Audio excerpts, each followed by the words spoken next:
Dalam nama Bapa dan Putra dan Roh Kudus. Amin. Haleluya. Shalom Aleihim. Berjumpa lagi dengan saya pada perenungan hari ini, tanggal 5 April 2022. Salib yang membawa kemenangan. Bacaan liturgi hari ini diambil dari Bilangan 21 ayat 4 sampai dengan 9 dan Injil Yohanes 8 ayat 21 sampai dengan 30. Saudaraku yang terkasih di dalam kasih Kristus, apa pentingnya salib bagi kita pengikut Kristus, saudara?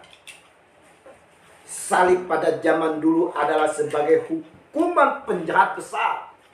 Salib dipandang sebagai sebuah hukuman berat bagi yang mengalaminya. Bahkan dipandang sebagai sesuatu yang konyol, yang hina. Apakah Yesus Kristus disalib karena kejahatan besar, saudara? Salib yang dijalani oleh Yesus Kristus Tuhan kita merupakan tanda kemenangan atas maut.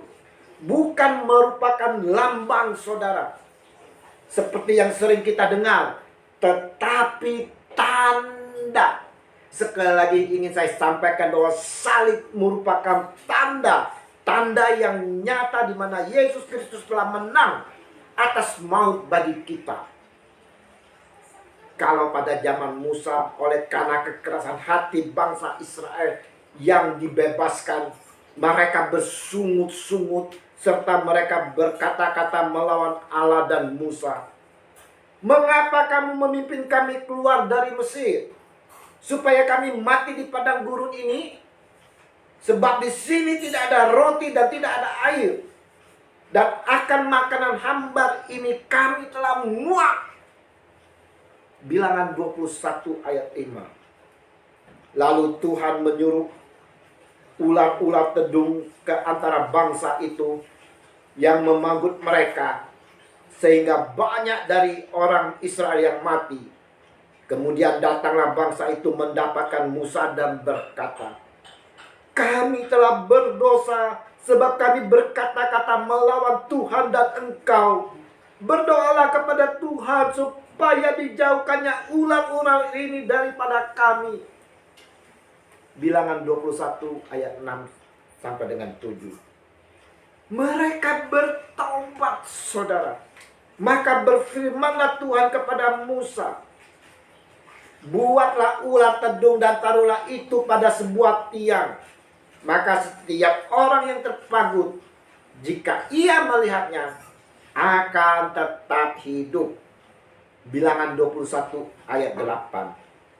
Saudaraku, ini menunjukkan kasih Allah kepada umat ciptaannya, bangsa pilihannya. Pada masa Yesus, jika seseorang mengalami dosa dan memandang salib Tuhan, lalu memikul salibnya dan mengikuti Tuhan, ia pun akan selamat, saudara. Bagi kita yang percaya dan mengimani Yesus Kristus, salib adalah kemenangan. Di dalam salib ada harapan, saudara-saudara. Di dalam salib ada kehidupan. Renungan hari ini, saudaraku, di dalam masa prapaskah, masa olah batin kita, mau mengajak kita semua merefleksikan diri kita masing-masing. Sejauh manakah kita memandang salib Yesus itu, saudara? Apakah kita mengimani bahwa dalam salib Yesus Kristus Tuhan kita ada harapan, ada kehidupan? Pandanglah salib itu. Pandanglah salib Yesus itu, saudara-saudaraku yang terkasih.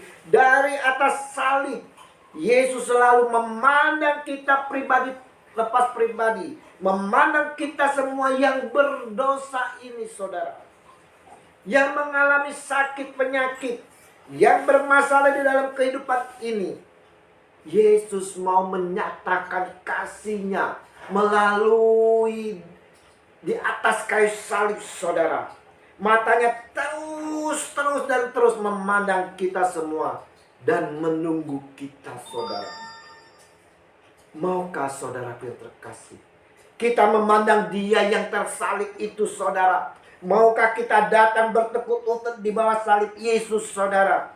Maukah kita semua yang memiliki problema yang ada di dalam kehidupan kita, yang ada sakit penyakit saudara, bahkan yang saat ini telah berbuat dosa saudara, datang kepadanya di bawah salib Yesus. Datanglah dengan penuh ketulusan dan kemurnian hati saudara-saudaraku. Tuhan hanya membutuhkan kemurnian dan ketulusan mata hati kita semua. Mata hati manusia untuk senantiasa memandangnya dengan kasih dan kesetiaan. Maka kita akan memperoleh kehidupan saudara. Sakit penyakit akan disembuhkan. Problema-problema kehidupan kita akan diselesaikan saudara. Dan dosa kita, jika kita mengakuinya dengan tulus saudara, dan sungguh-sungguh bertobat saudara, maka kita diampuni.